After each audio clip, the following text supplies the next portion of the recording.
Hello, everybody. I'm your host, Dr. Bob Lee, and you're watching Open, the only live interactive program that brings the Bronx and New York City straight to your TV set. Stay connected to us through social media, Bronxnet TV. Leading things off, our first guests are from Behind the Book, an organization working to inspire students in our city.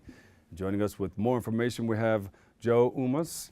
We're going to say almost humans, but umans. That's good. And Chris Fleming. Hi. Welcome to the show. First time here. Right? Yes, thanks for having us. Let's Not come the out first time swinging. in the Bronx, though. That's right. We're in the Bronx a lot. We spend a lot of time in the Bronx. You're doing some wonderful things with reading. We you try, work with the public we school do. system. Behind the Book is a literacy nonprofit, and we work in New York City public schools, and our goal is to get kids to like to read. And we do that by doing curriculum, although our programs are curriculum-based, we try to bring in the authors of the books that the kids read. So we work with each individual teacher to create a program around a book and an author that meets the needs of the classrooms, the teachers, and the kids. And we try to bring authors that reflect the communities and books that have issues that also reflect the direct needs of the kids with whom we're working. How do you choose the books? Good question. Go ahead. Well, it depends on what the class is studying. We work in pre-K through 12th grade, so that's a range. The authors come into the classroom, so obviously it has to be someone who's somewhat local, although often, a lot of publishers are here, so authors will fly in. We work with the teachers, what the student interested, what the student reading level is, and where we can build a program that's going to be interesting and engaging and keep the students reading the book, because that's the goal. Yeah, I love it. I've been to a couple of schools where you had to come in and read a book to a class, and I got ready to read. I think I was in a nursery school in New Jersey, and I got ready to read this book, and the principal came and said, no, wait a minute. Let him read to you. So a young man, I think, I don't know if he was 4 or 5 years old, and he read to me, and I was like amazed. I said, wow, this school's, they're onto something. So reading is very important in our schools. Well, reading is one of the key issues that the schools are having, getting kids to read. And we think that if you like to read, it seems very logical that you'll read more and all of the things that you're learning in school will kick in. And you'll like to write. And you'll like to write, because if you really want to know what's going to happen at the end of the book, you're going to push through and use all the skills that you learn in school. And also, we found that writing is so connected to reading that we're bringing in the writers. The kids all do their own written pieces, and about 20 of our 68 programs do books of the kids writing and their art. Oh, great. So we do a lot of social justice programming. This year we're in 68 classrooms around the city. We're in 4 schools in the Bronx, and we're doing about 13 programs. Each program has 6 to 8 workshops in it, and it includes reading, writing, art. We have 2 teaching artists on staff. We do field trips, Can I interrupt? The big part of our program is that we give the students the book prior to meeting the author. So every student in the classroom that we're working on gets a copy of an author's book.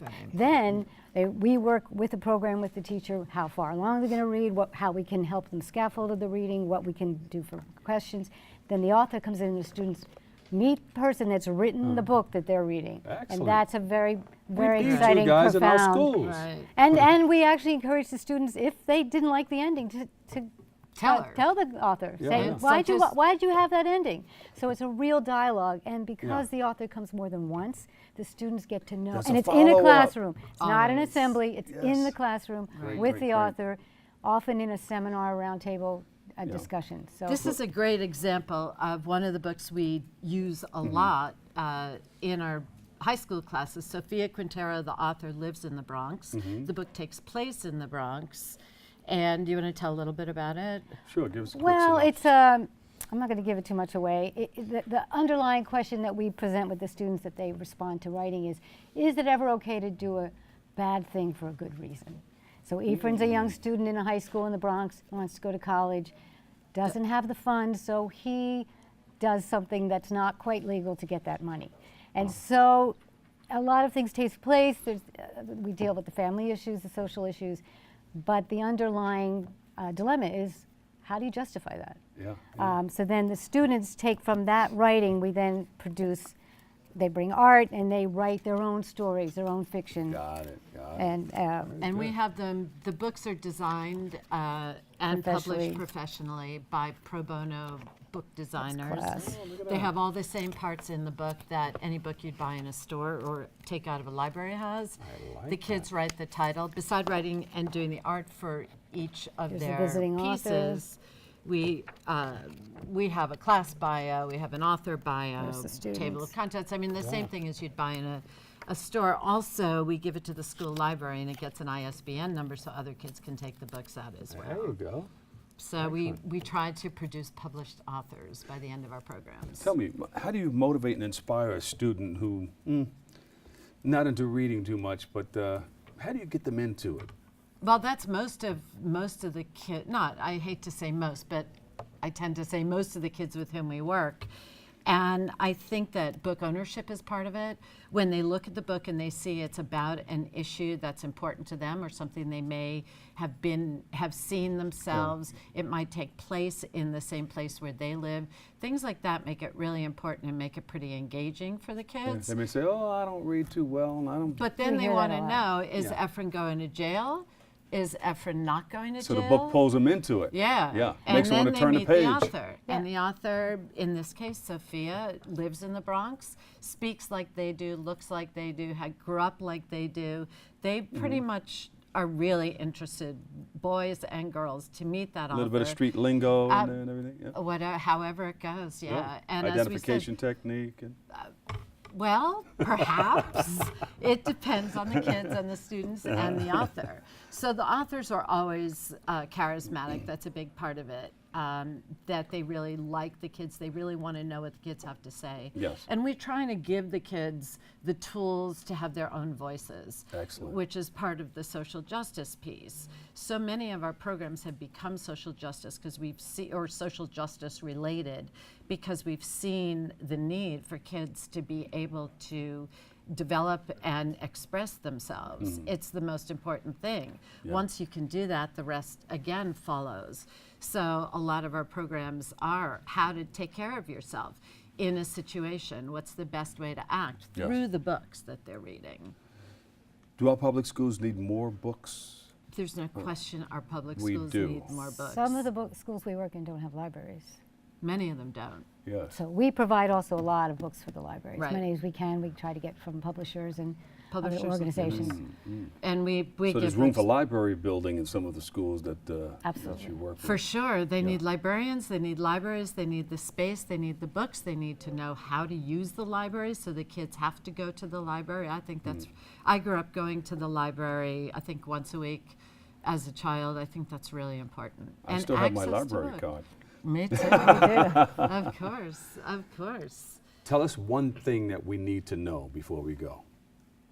Volunteering in our classrooms. Yes. It's we use lots of volunteers. We use 15 at a time to help the kids with research and to help the kids with writing. And we need more volunteers in the Bronx. It's our most difficult, challenging place to get volunteers. And people can volunteer through our website. It's very easy. You commit to 90 minutes, sometimes an hour, that's it, plus your transportation.